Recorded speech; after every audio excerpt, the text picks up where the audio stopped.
बच्चों, आज हम लोग अध्ययन के क्रम में 8वीं कक्षा में पढ़ाई जाने वाले पाठ 3 का अध्ययन करेंगे, जिसका शीर्षक है अच्छे पड़ोसी के गुण। इसके लेखक गोपाल चतुर्वेदी जी हैं और यह एक व्यंग्यात्मक रचना है। इसमें लेखक ने पड़ोसियों की सोच तथा एक दूसरे के प्रति उनके कुटिल व्यवहार को रेखांकित किया है। लेखक ने पड़ोसियों के इस सोच तथा व्यवहार को शाश्वत सत्य कहा है। गोपाल चतुर्वेदी जी ने बड़े ही रोचक तरीके से समाज की इस सच्चाई को उजागर करने का प्रयास किया है।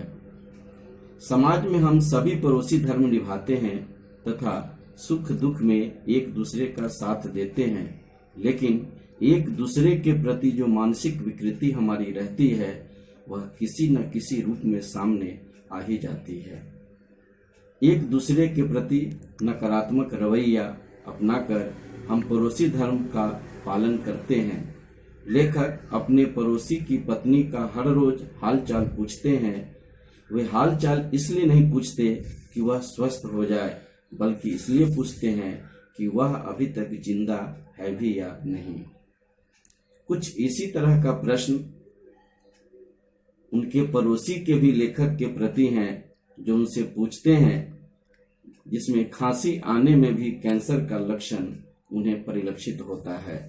दूसरे संदर्भ में लेखक उदारता का जिक्र भी करते हैं कि हम अपने पड़ोसी के प्रति इतने उदार रहते हैं कि सालों साल संजोया हुआ कचरा पड़ोसी के दरवाजे पर फेंक देते हैं और सुबह होने पर उल्टे पूरा कचरा फेंकने वाले को कोसते हैं और पड़ोसी के साथ मिलकर उसे तरह तरह से कोसते हैं।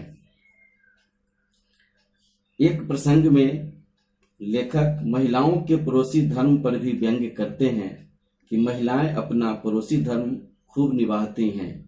यह सिलसिला चीनी और चाय पत्ती से शुरू होता है तथा साड़ी और शॉल पर आकर टूट जाता है। इस क्रम में दिन प्रतिदिन रंग बिरंगी चीजों का आदान प्रदान भी होता है और धीरे धीरे इस पड़ोसी धर्म में दरार पड़ जाती है तथा दोनों महिलाओं के बीच झगड़ा हो जाता है और दोनों महिलाएं एक दूसरे पर आरोप प्रत्यारोप लगाती हैं तथा दोनों के बीच बातचीत बंद हो जाती है।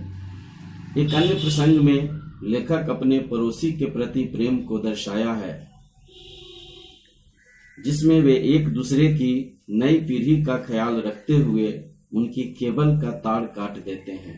साथ ही एक पड़ोसी अपना धर्म निभाते हुए अपने पड़ोसी के मेहमानों को गलत पता बताकर भेज देते हैं ताकि उनका मेहमान का खर्च बच जाए। इसी प्रसंग में वे ऐसे पड़ोसी का जिक्र भी करते हैं जो दूसरे के मेहमान को भी लेखक के घर भेज दिया करते हैं। सबसे रोचक एवं महत्वपूर्ण प्रसंग तो पड़ोसी देशों का है, जिसमें शायद भारत पाकिस्तान के संबंधों की ओर संकेत किया गया है। सार्वजनिक तौर पर देश यह घोषणा करता है कि वह किसी दूसरे देश की शांति, अहिंसा एवं आंतरिक मामले में हस्तक्षेप नहीं करेगा, परंतु मौका मिलते ही वे 2-4 बम फेंक कर या गोलीबारी करके अपना मनोरंजन कर लेते हैं तथा अपना पड़ोसी धर्म निभा लेते हैं। लेखक ने यह स्पष्ट करने का प्रयास किया है कि व्यक्ति हो या देश, सबका पड़ोसी के प्रति एक ही नजरिया होता है। इसमें बदलाव संभव नहीं है। जहां भी रहें, जिस परिवेश में रहें, हम जिस माहौल में रहें, वहां इस तरह के पड़ोसी धर्म का सिलसिला चलता रहता है, जो कि लेखक की नजर में या वास्तविक रूप में एक शाश्वत सत्य है। अब पाठ पर आधारित जो भी प्रश्न दिए गए हैं उसका हम लोग हल करेंगे। कुछ 1-2 प्रश्नों की चर्चा मैं यहाँ करूँगा। जैसे महिलाएं अपना पड़ोसी धर्म निभाने का सिलसिला कहाँ से शुरू करती हैं तथा कहाँ समाप्त करती हैं। तो महिलाएं अपना पड़ोसी धर्म निभाने का सिलसिला चीनी और चाय पत्ती से शुरू करती हैं और साड़ी और शॉल पर जाकर समाप्त कर देती हैं। दूसरा प्रश्न, अच्छे पड़ोसी के कौन कौन से गुण होने चाहिए? तो अच्छे पड़ोसी के बहुत सारे गुण हैं।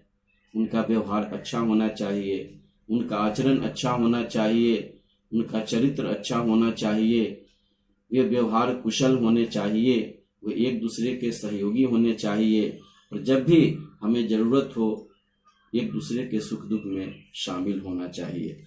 तो इस तरह से अंदर से भी हम लोग प्रश्न बना सकते हैं और पाठ के अंत में दिए हुए प्रश्नों का भी हल कर सकते हैं। धन्यवाद।